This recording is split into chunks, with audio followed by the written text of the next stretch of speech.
Welcome to Brandon Hall Group's Excellence at Work podcast.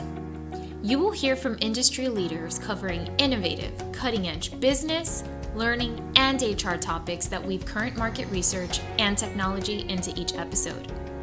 Our Excellence at Work podcast is hosted by Brandon Hall Group's Chief Operating Officer and Principal HCM Analyst, Rachel Cook. Hi, and welcome to Brandon Hall Group's Excellence at Work podcast. I'd like to warmly welcome Sarah Kheir, the Global Head of Diversity and Inclusion at Sun Life. Also with us today, Julia Tierney, the CEO of Hive Learning. Welcome, ladies. How are you both doing today? Good, thanks. It's nice to be here with you. Yeah, great. Yes. Thanks for having us. Very excited to have you both here. And just to share with our viewers today a little bit about both of your backgrounds. As I mentioned, Sarah Kheir is the Diversity, Equity, and Inclusion leader with over 2 decades of experience. As the AVP, Head of Enterprise Diversity, Equity, and Inclusion for Sun Life Financial, she is charged with creating and implementing enterprise-wide strategic plans, enabling the organization to leverage inclusion to demonstrate drive innovation. So again, welcome today. And also with us, Julia Tierney is the CEO of Hive Learning, the world's leading peer learning platform. As one of Hive Live's learning founding team, Julia has seen the organization grow from a clickable prototype to an award-winning solution for driving culture change at scale. And today we're actually talking about 2 programs, or a program that both of your organizations have won a gold award from Brandon Hall Group Excellence Awards. So, let's get started. And again, congratulations on winning an award. And we just really wanted to share today with our community about your program and some of the great work that you've collaborated on together. So can we begin, Julia? Can you tell a little bit about what is Inclusion Works and how does it create and sustain mass behavior change regarding DE&I? Yeah, of course. So thanks very much for having us, and thanks for the award. We were really absolutely thrilled and really proud of the work with Sun Life, and Sun Life have been a fantastic partner with us on this journey, and a real exception for how they've deployed it and the engagement they've got. And so Inclusion Works. So we're a peer learning platform. Essentially, that means that we believe in group-based learning in particular scenarios is incredibly powerful, mostly in culture change, which is where we specialise. And really early on in our journey, actually about 8 years old, we used to work in sport. We spent a lot of time being really data obsessed, and we realised this amazing thing happens when other people are sharing their learning journey and the accountability that creates. So peer learning for us is much more than person X teaching person Y something, which is obviously really a powerful part of peer learning, but actually it's about the group-based mentality of helping people get to a common understanding based on wherever they are at that moment in time, and how a group kind of way of learning can help drive a massive amount of engagement rather than just having the top 20 or 30% engage. You see this amazing thing where you see converted cynics and the people that perhaps are harder to reach with the kind of self-directed learning, bringing them on that journey. So that's the kind of platform and where we specialise. So we're about taking people on a journey of conversation together through topic matters and changing their opinion and being really action-led about that. So what are the outcomes and how they're going to change their behaviours and help each other stay to account. And in particular, Inclusion Works. So we have a series of programs that you can buy from us that's off the shelf.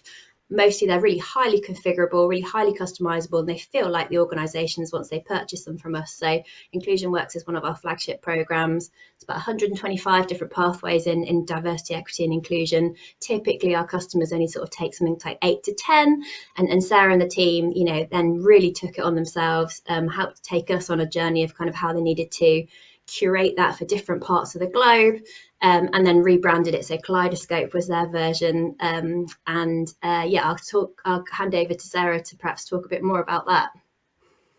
Well, fantastic. And that's kind of segues into my next question to Sarah. What was Sun Life's strategy to create a strong, inclusive culture? So at Sun Life, our commitment to DE&I is really directly aligned with our purpose and our business strategy, our focus on sustainability, and ultimately really our success as a company. As an organization, I'd say over the last several years, we've started to be more vocal and more thoughtful about our actions and our commitments. Our D&I strategy is comprised of three pillars. The first one centers around learning, which is really about leveraging data insights and employee feedback to understand where barriers exist and how to best focus our efforts. Our second pillar is around building a culture where policies and practices support an inclusive environment.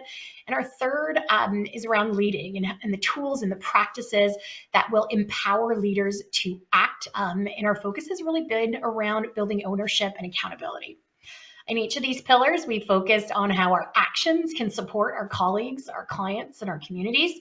From a colleague's perspective, it's really about fostering a respectful work environment through our goal of supporting a culture where D&I actions are expected and employee differences are celebrated. For us to see success in this pillar, it's really about an environment where employees see themselves reflected in our senior leadership, and where we as a workforce are as diverse as the clients and the communities we serve. It also includes making sure that our leaders have the tools, the understanding, the capability to apply the techniques that they need to address barriers and biases that exist in the talent lifecycle. And then really it's about our employees from diverse backgrounds being better equipped to navigate their careers. Our second major focus is around our clients, and that's really about leveraging the diverse perspectives that are critical in anticipating the needs of our clients. And thirdly, our communities is really about strengthening our social and economic development through partnership and good corporate citizenship. All right, so just a little bit. Just encompasses just a little bit of what's going on. And Julia, you started off with kind of sharing a little bit about the foundation of your platform and how it's really truly a continuous journey. And so can you expand why is Inclusion Works more effective than traditional workshops, coaching, and on-demand learning when it comes to D&I training? Yeah, sure. And I have to say, I absolutely think there's a place for a blended solution. So I'm not here sort of advocating that we're the best and everything else is rubbish. But what we do see is there's some consistent problems with perhaps some of the other go-to conventional methods, and many HR leaders, DEI leaders perhaps struggle to have the right tools or the right combination of tools to really make change happen. So I think the common kind of shortfalls that we see, should I say, is with face-to-face training. Obviously it's very hard to scale. It's very expensive to scale. Quite often I'll speak to L&D teams who, by the time they've kind of created the program and rolled it out, it's already out of date by the time they've got to the end of actually getting it out. So it's very, very labor intensive. It also, one of the biggest, I think, challenges is quite often we see with, particularly in DEI, you'll probably remember reading about the Starbucks case study of doing unconscious bias training and how ineffective it was. I think what a lot of people in face-to-face tend to lack is the action part. So how do you make it really practical, really actionable, really bite-sized? How do you help people to kind of come across the forgetting curve? I think most people think unconscious bias training, really serves the purpose of awareness.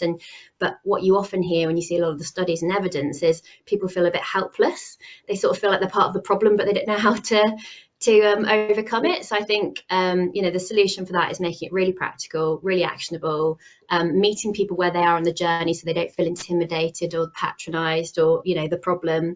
Making sure you've got the right tone of voice to really, align with the audience, and then how you overcome that forgetting curve, of course. So face-to-face training, you see, again, lots of data and science that you forget something like 70 or 80% of what you learn within a couple of weeks.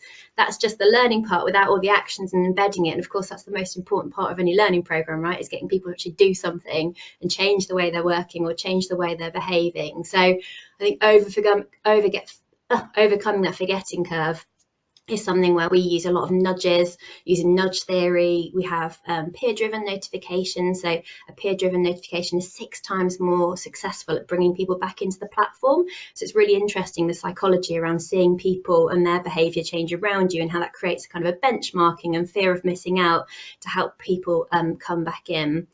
I think the last thing to say is quite often with traditional methods, as well as it being really expensive to scale, it's often quite like actually impossible, so perhaps not as inclusive as it needs to be. So you quite often will see change kind of stalled in silos because you either can't track what's really working or it's not given to everybody, so it's not really democratic. And again, kind of our methodology is all about helping everyone come on that journey, giving everyone the visibility of everyone being part of that together, and making it incredibly scalable and repeatable. That means that you can make it, you know, with our programs with Sarah and the team, I think we're on hundreds of cohorts right now across many different geographies, and it's automated, and you're automating this great conversation, but in the background we've got lots of data and insights that mean it's constantly being kind of a sailor, and it's like the sort of the sail plan's constantly being adjusted with our learning of the insight that we're brought into the data of what's actually happening in terms of where change is happening and what tactics work to really make that change happen. Right. And Sarah, well, from your perspective, sorry, I thought you were done. But I would love to hear from, you know, the practical and how it, you know, what are your takeaways? And so I would firstly like just to agree with Julia. I think when it comes to behavior change, workshops and coaching and on-demand learning can be effective tools, but they're expensive, they're difficult to scale, and they require a lot of resources. And it can be challenging to really measure what is actually happening, what learnings are actually happening at Sun Life. We recognize that our efforts to date were really focused on the D side of the DE&I, and that we needed to put more muscles around building inclusive capabilities. And if we wanted to achieve those aspirations, that we really needed to experience a sustained culture change. Partnering with Hive, we were able to have employees build their knowledge, their capabilities in small bite-sized ways, as Julia shared. The approach allowed participants to learn and then apply those learnings incrementally in a way that gave us sustained behavior shifts that were happening in the workplace. And we were able to measure those. I think one of the most powerful aspects of the tool was that it allowed for conversations to be centered on the content, and that participants in the moment were sharing the learnings that they were finding and how they directly aligned to their personal work experience. Most importantly for us, it was a forum where they shared real actions that they were taking to create a more inclusive environment and better team norms. And that's something that doesn't exist in traditional learning tools and methods. Right. Yeah, and I think the important thing with digital, I think that Sarah touched on there, is the data you can get back. And I think most we talked about the perhaps some of the shortfalls of face-to-face, but of course the other things that people go to are online learning. And again, the problem there is, one, people tend to measure course completions or time on a platform. Of course, it's no measure of behavior change. So I think we very much specialize in measuring actions and people taking action and their behaviors changing. But the other challenge we hear is, I won't go naming some of the other big players in the market, but you know, there are other tools you can go and do an online course on diversity, equity and inclusion, and you know, we often hear as low as 20-30% participation even on mandated training. So your problem there is you're either mandating it and you're not really getting the general engagement and democracy around it, or it's the kind of enlightened few are the ones that are always the kind of hungry learners that are probably the most enlightened already, that don't need the training as much, typically are the ones that will go and take the self-directed learning. And of course, actually, it's the other 70% that you really need to come on that journey. So I think that's the other challenge, and perhaps where our methodology does really succeed, because we'll see 90% plus people engage, right. And it's because of that fear of missing out and the network effect of a social media style experience. Well, our research validates that as well, and not just recent research. As we looked at our diversity, equity, and inclusion data over the last 5 to 10 years, you see the stats that they continuously respond to. The first thing that companies do, typically they throw diversity, equity training or inclusion training to solve a problem, or there's an issue, so let's just give some training. So it wasn't proactive, it wasn't strategic, and they weren't really capturing what are their goals, what are they trying to accomplish. And so, and then also there wasn't a lot of action around it. So, year after year, companies keep saying, well, we do it, but it's really not that effective. But what we're seeing is where companies, your example in particular, and others that are doing it well, they have a strategic plan. It is integrated. They are capturing results and they are, taking action around it. So, I have another question for you about the peer collaboration and how that works. And then I really want to also kind of get into the results piece too, because I think what you've done is remarkable. Yeah, so the way that there are kind of we have 5 pillars of peer learning. Basically, we've run over 20,000 deployments of culture change programs now through our platform. And as I sort of said before, I love data, so we were able to. There's a lot of codification that goes on in the background trying to understand when something's really successful and what's happened. And what we've managed to do is distill that into sort of 5 key pillars of what makes a really successful peer learning program. Probably won't have time to go through them all now, but you can go find them on the website. But effectively, they have to be purposeful, they have to be democratic, it has to be social, it has to be actionable, and it has to be contagious. And we've got a great way of doing that through both our platform, our services, and our content, bringing those things together. And effectively, what we do is take group-based learning experiences, cohorts, can be as little as 5 to 500 to 5,000. Typically, it's a few hundred, right, in our work, Sarah, and what we'll do is work on a kind of psychological safety of that group. So how do we suddenly build up a sudden capability? There's lots of actually, we work across the finance sector. It's probably our heaviest usage across sort of a lot of banks, global banks in particular. And one of the biggest worries our customers say is, but our people just don't learn like this. They're not very comfortable to talk, and we're a bit worried about legal department, don't want something to be said. And so there's sort of a lot of nervousness about kind of breaking open this new way of learning. But we know when we get people there, it's incredibly effective in terms of the take up and the change that you can get at scale. And so a lot of the kind of the work that our team do, as well as the tactics in the platform, is how do you build up that initial psychological safety and willingness to share. Of course, the subject matter massively helps, which is why we focus on culture change subjects, where they are typically these kind of big world problems that transcend work and life. We work in mental health, sustainability, like well-being, innovation, and leadership mostly, and they're all topics that obviously very much lend themselves to opinion, conversation, being brought to life by storytelling. And so the platform really anchors on a lot of those things. So how do you take people on a journey of conversation through content? Very much open it up to debate. Don't take an opinion, don't take any judging, take people on that journey of conversation at not real time. So that's the other thing that's really important, knowing that people can come in, come out and pick up the thread and look at what's new. And then most importantly, finish that off with action. So what are the practical things we're going to put into place? Here's a checklist, here's some action checks. What are you going to go and do? Get people to make sure that they're held accountable to the group for those actions, and then reward and recognize the great progress that comes out the back of it.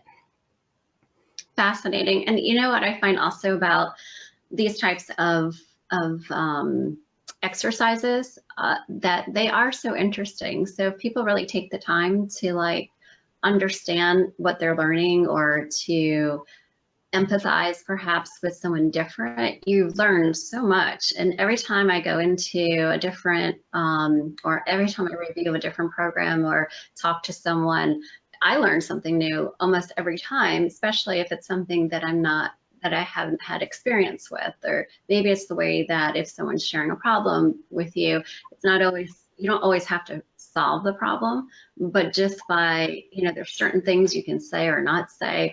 And I'm probably doing it wrong half the time. However, but every time you kind of go through these different experiences, they're so fascinating. And Sarah, can you share a little bit also from your perspective?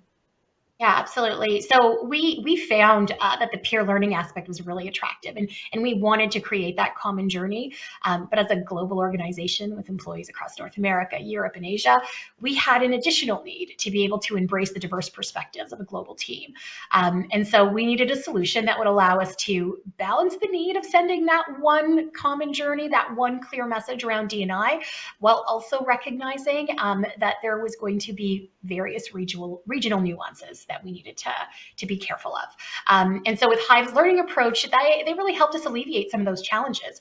It allowed our regional business groups to roll out multiple cohorts simultaneously in various languages to different groups, bearing in mind those nuances, and being able to curate the content in a way that would be relevant to the population.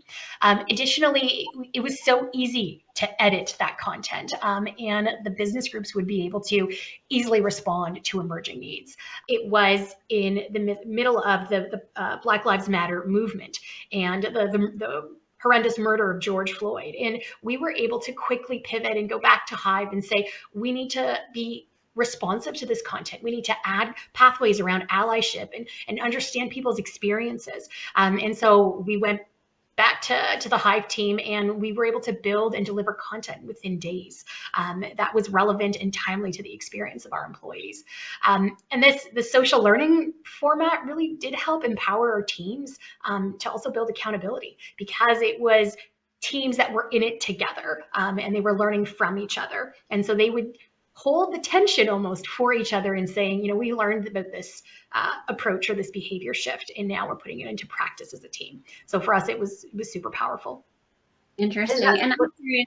Oh, sorry. Just going to say, what's so great to see, Sarah, I think, is that, like, the stories you see of the you know, the conversation people are having, you know, the new practical ideas they're bringing in. They're almost voting in teams what they're going to do this week. I guess it's what's important to say as well, is the content is a blend of online and offline. So there's a series of kind of workouts and different things that managers can take away and run mini sessions with their teams to make it, again, really scalable. And again, they've been really successful, right, Sarah? So I think, like, the user manual of me in particular has been massively consumed across the whole of your global population. And yeah, it's just so that's the peer dynamic coming to life, right? Because people go and do something and then they share about it.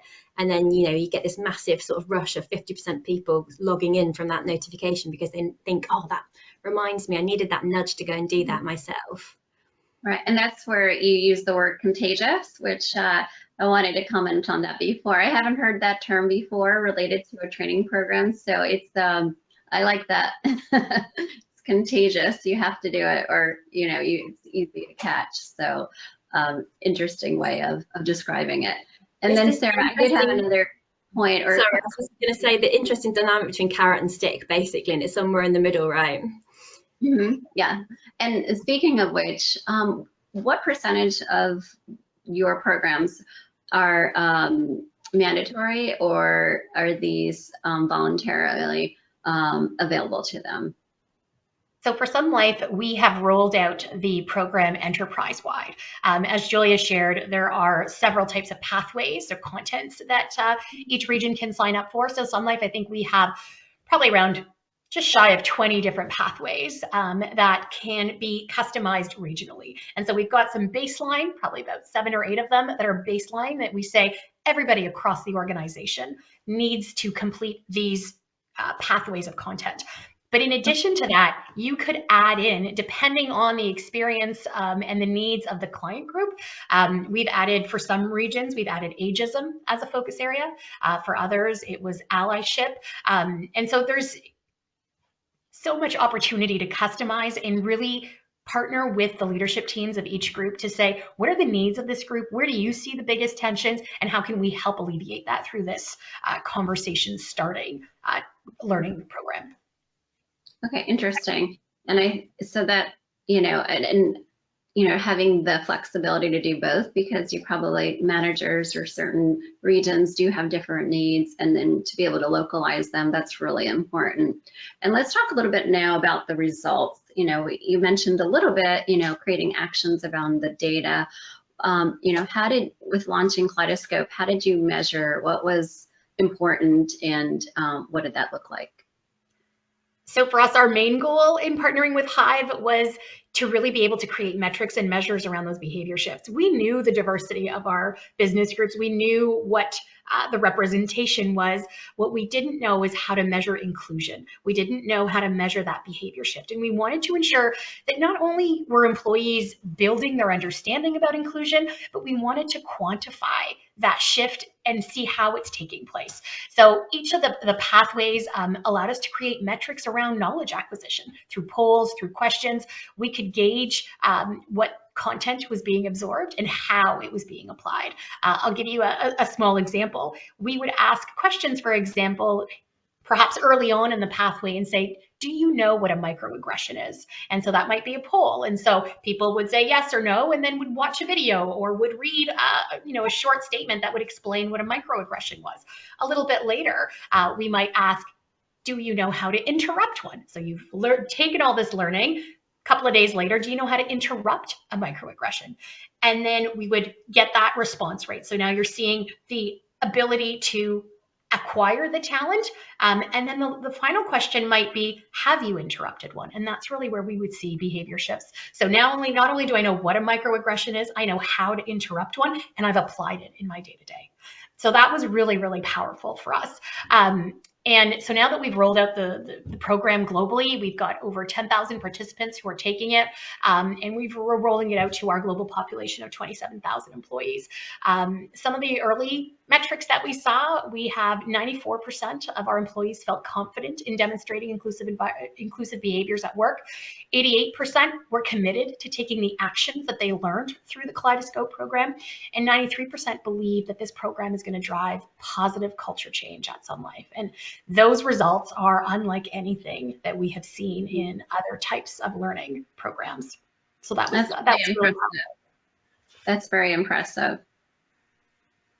That's fantastic. Julia, is there anything that you'd like to talk about? Thanks, Sarah. I think we're really proud, and I think we work with each of our customers to really agree what the most important things are to record and measure, right? Because we know that people get survey fatigue, and we're not in the business of trying to over poll and pulse people, but at the same time, it is so important to see like very easy interactions to understand what's happening, and actually where change is getting stalled, or we quite often see people go backwards before they go forwards when they go into the program with us, because they suddenly recognize they recognize that they weren't as inclusive as they thought they were. So we quite often sort of measure backwards before we go forwards, and then we do that through kind of these pulse series that as Sarah perfectly articulated there, but also more recently we've added a functionality called action checks as well, which is not only so that the kind of pulses measure knowledge acquisition, have you done something, but what our action checks now in place are allow users to basically set themselves actions and checks, and then the platform then nudges them back to them, and then we check that they've completed them. So another kind of layer of extra kind of sophistication for measuring change. The nudging is important, and reinforcing the learning is so critical for that cultural change to happen. So that's, again, congratulations to both of you for your efforts. I love the partnership and the collaboration. It's so important that an organization feels comfortable with their partner, and that it's truly, a collaboration of two great businesses and people for it to work successfully. Before we wrap up today, is there anything that either of you would like to leave our audience with? Any tips or thinking through this, how to get started, how to enhance what you're already doing? Sarah, I'll let you go first. I think the biggest tip for me was, don't assume that all the traditional pathways and different approaches that you've done are enough, that there is so much more out there, that leveraging different generations and the way that people learn, this tool showed us that you don't have to be tech savvy, Gen Y, to do this, that this was something that engaged all our generations, that all across the entire organization. And so that was a powerful, I think, thing for me to learn and through this program. Yeah, thank you. And I would just say that I think a lot of DEI leaders and a lot of L&D teams think it's really hard to change behaviour. And actually, I would just encourage them to think harder about the tools they use to do it, because I think if you have the right tools, agnostic from our platform, but I think if you think about group-based methodologies and nudge theory and bring those two things together, you might want to try and do that across multiple platforms you have already. But those things are the really powerful things for changing behavior, and we've seen that, you know, hundreds of organizations over now. And then I think when you think about scalability, I think that actually, Sarah, I think one of your best quotes ever was about how you kind of make something feel like sort of globalization but local. So how do you ring fence the kind of core message but enable that adaptability? I think is a really amazing skill that you guys have taught us a lot about, actually. And then the last thing I would say is data, be agile. The amount of people I see with a plan, fixed plan, this is our 3-year behavior change program, and it's just never turns out that way, and you just have to have this natural cadence and this plan in the capability and capacity to be agile, be responsive, and really measure what's working and what's not, and keep iterating, but obviously doing it in a way that means you can easily kind of scale those changes out. Absolutely, the scaling piece. I'm glad you mentioned that. In you're doing it, Sarah, with your organization. You know, cascading it throughout your different regions, and that's so important. You know, being able to have that view of especially a large global organization where you can scale is so important with all the other elements as well. So thank you both, and thank you everyone for joining us today, and congratulations to you two and your teams, and we're excited to see how your journey continues to evolve, and everyone's journey. You know, we're all in this together. So best wishes, and have a great week and great day. Thanks, Rachel. Thanks, Sarah. Thanks, Rachel.